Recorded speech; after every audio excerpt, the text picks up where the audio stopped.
Eu só queria adicionar um elemento a mais, que é a situação do Moro. A situação do Moro com isso fica mais difícil ainda. Por quê? Porque o Moro precisa de um palanque em São Paulo. São Paulo é o maior eleitorado do Brasil. São Paulo tem o quê? 44 milhões de pessoas? Por aí. Por aí, né? Uhum. Ou seja, isso aí a gente está falando de 1/5 da população inteira do país está em São Paulo. Portanto, voto é 1/5 do Brasil em termos de voto. É muito voto. E o Moro vai ter muita dificuldade, porque se a Renata não for candidata, e você está fazendo uma análise, não, ela não deve ser candidata, porque ela tem uma cadeira quase certa como deputada federal, e é uma análise toda correta. O Moro vai ter ele vai ter qual palanque? Porque o Garcia ele não vai ter, porque o Garcia está com Dória. Garcia é Dória. Haddad é Lula. Boulos é Haddad, que é Lula. O Tarcísio é Bolsonaro. Ele vai ter quem?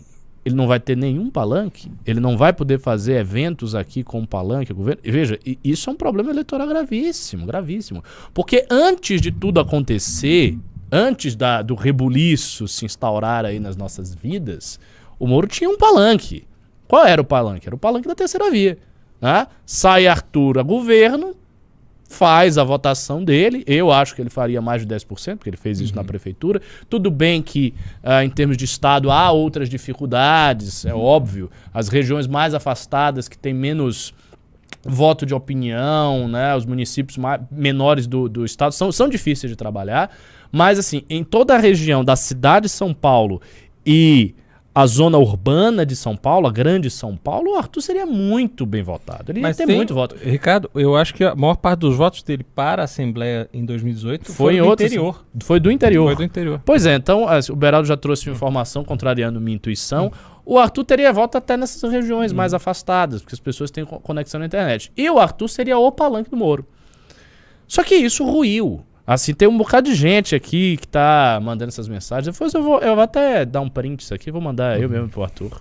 Farei isso. Ele vai ficar feliz, né? Já tá, enfim, meio abatido. Ele vai ficar feliz com o apoio que vocês estão dando. Volta, Arthur, vem Arthur e tal. Só que ainda tem uma dificuldade, que é o seguinte. Tá, volta Arthur, mas pra onde?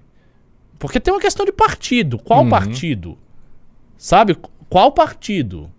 O PSDB tem o dele, o PT tem o dele, os partidos menores já estão se coligando, o Bolsonaro tem o partido dele, União Brasil vai para o Garcia. Veja, você tem um movimento inteiro de partidos que estão com os seus candidatos. O que havia de extraordinário antes era um alinhamento. Podemos Moro, podemos Arthur. Ou seja, você tem uma linha ali que é traçada desde os pré-candidatos a estadual, federal, governador e presidente. É uma coisa que tinha início, meio e fim, que fazia sentido, que tinha uma lógica interna. Isso implodiu, isso acabou. E, sendo bem franco, eu acho que isso acabou a meu ver, por uma certa precipitação da campanha do Moro e do próprio Moro, que eu acho que não deveria ter sido tomada. Que foi aquele news fatídico em que eu estava aqui com o Beraldo, suportando muitas críticas muito duras, porque veio um monte de gado, veio um monte de esquerdista aqui nos pressionar. Diz aqui.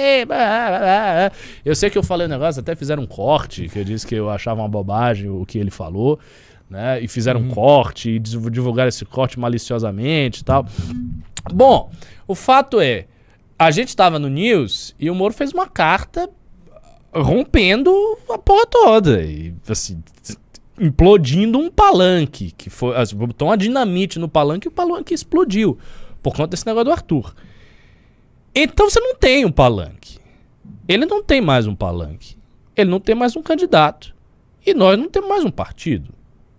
Quer dizer, temos um partido. A gente não tem mais um partido para ter um candidato ao governo. Já saiu o nome da Renata, mas provavelmente é para colocar alguma pessoa para eles tentarem disputar uma vaga na federal. Ou seja, a situação é toda muito nebulosa. E tem um agravante, Ricardo, que é o seguinte, a gente olha esse cenário de São Paulo, eu acredito que há uma aposta de que em algum momento a candidatura Dória e a candidatura Moro terão que se unir. Exato. Né? Vai ter que... Para que isso até resolva essa questão do palanque em São Paulo, que é essencial. Mas você olha para o Rio de Janeiro, por exemplo, ninguém tem palanque lá. Nem Moro, nem PSDB. Você olha para Minas Gerais. lá então o PSDB, com essa briga com o Aécio, esquece. Não tem como. E o Podemos também em Minas não vai ter um nome para fazer esse palanque. Então, há uma dificuldade real de se montar de se estruturar uma campanha para a terceira via nos modos tradicionais.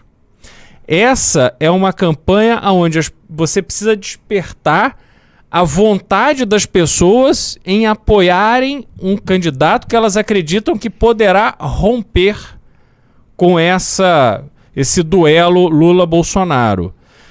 E se você não trabalhar isso com muita inteligência, com muita esperteza, não nos mesmos moldes que Bolsonaro fez, porque Bolsonaro surfou uma onda que não existe mais, mas você não conseguirá fazer, sobretudo porque o orçamento, tanto do PSDB quanto do Podemos, é muito limitado para isso, você não conseguirá fazer uma caminhada de sedução com as bases tradicionais da política.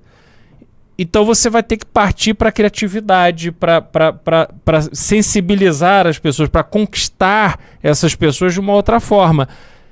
E eu vejo assim que existe uma dificuldade em se fazer isso. Existe uma preocupação muito grande em contratar marqueteiro, em fazer a operação tradicional da política, e não há uma estratégia eficiente sendo feita para você conquistar o coração dos eleitores, porque isso é o mais barato e é o que dá para fazer. Não será viável uma campanha nos moldes tradicionais. Sobretudo você competindo com o caminhão de dinheiro que existe a favor do Bolsonaro e a favor do Lula.